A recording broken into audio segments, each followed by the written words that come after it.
Hey, welcome back to Five Lakes Garage, and today we're actually just going to show you how to properly care for your cutting board. This one right here was my first one. Now this is the one I made for my wife, and it is about 2 inches thick. It is a beast of a board. Now here's my issue right now though, is that we've been using the crap out of this thing. And what we want to do now is just kind of refinish it a little bit.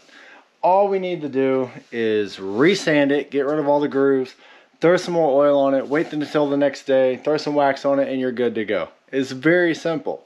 All right, so I have my my board out that is for sanding, specifically for sanding. That right there is for the oil and the wax. Now keep that separate just so it doesn't contaminate everything. Now this board right here is, if it had a bunch of wax and oil in it, it's gonna gum up my paper.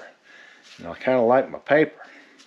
Anyway, I'm gonna get my orbital out, knock this down a little bit, and then give it some oil.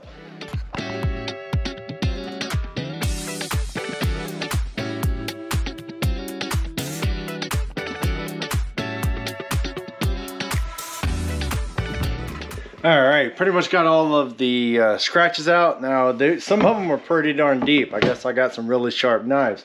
So I did break out the belt sander. You don't need it. You can be doing this by hand. It's just going to take a little bit longer. Now, I went ahead and hit it with some 120 grit. I just barely brushed it on the 220. And now I'm just going to spray it down with water. What you basically did was break it down to now you have new pores that you need to open up. Now the water will actually make those pores open up, and once it dries you hit them with 120, 220, 320, and then you oil it. So we're just going to water this down. It's going to make it look pretty though. Check it out.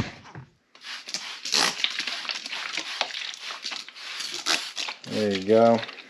So we're just going to let this sit for a minute. I can feel it bubbling up already. Alright, well it is pretty much dry. There's still a couple little damp spots, but should be okay. Now if you do this when it's too wet, all you're going to do is gum up your paper. Not a good plan. So just hit them with some 220, see what it comes out.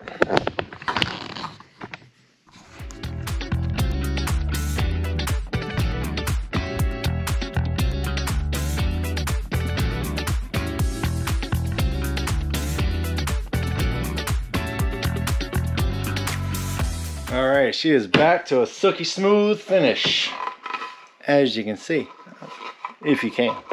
Anyway, what we're going to do now is actually put a little bit of oil on it. Now, the oil of choice that I like to use Walrus oil. It's not a sponsor, but I just kind of like to use it because that's mostly what I use since the beginning. There's a lot of stuff out there on the market. Go ahead and check it out, see which ones you like best. I do know some of my woodworkers like to make up their own little home brew. Kind of the witch's brew, if you will. But it has a lot of the same stuff that you find in walrus oil. I know. Anyway, put a little dab on the board. I got my rag that is already soaked in the stuff. And then basically I'm just going to rub it all in. And look at that color. That is beautiful. I love working with wood. Alrighty.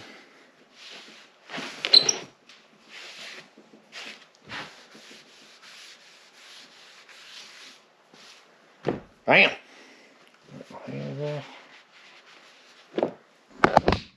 Alright, we're going to wait, let this stuff sit there for a little bit, and then all that oil is going to soak into the wood. It's going to last a lot longer, and it's going to look a lot better. Now, the only stage we have left is to actually wax it. We want to seal it. The less bacteria you can get into the wood, the better it's going to be. So we want to go ahead and seal it. I like to use beeswax. It's natural. You know, it works great, and it's edible because it's made from bees. So anyway, I'm going to let this soak in for a little bit. I'm going to come back with some beeswax and go ahead and recoat it and be ready to put back inside. Alright, we're back. It's been a few hours. I'd much rather prefer to leave it overnight, but I don't have that kind of time. But I got my rag. Now, I only use this rag for beeswax, since I do a lot of it. I have one for oil, I got one for beeswax. So, beeswax that I use, it's just woodworking beeswax.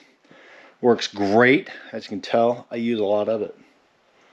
Anyway, I'm just going to get a little bit on the rag and we're going to rub it right in. So you're almost like polishing it. So because you want this wax, if there's a crack, get the wax in there. If there's a crevice, get the wax. A little divot, whatever. Get the wax in there because we want to try to seal it as best we can. The more times you do this, the better your board's going to be and the safer it's going to be because it's wood. And this particular one is what, 1, 2, 3, 4 different types of wood. Each one of them is going to be a little bit different. Anyway, let's grab some wax. Good smear. And then you just rub it in. Kind of like I'm waxing my truck.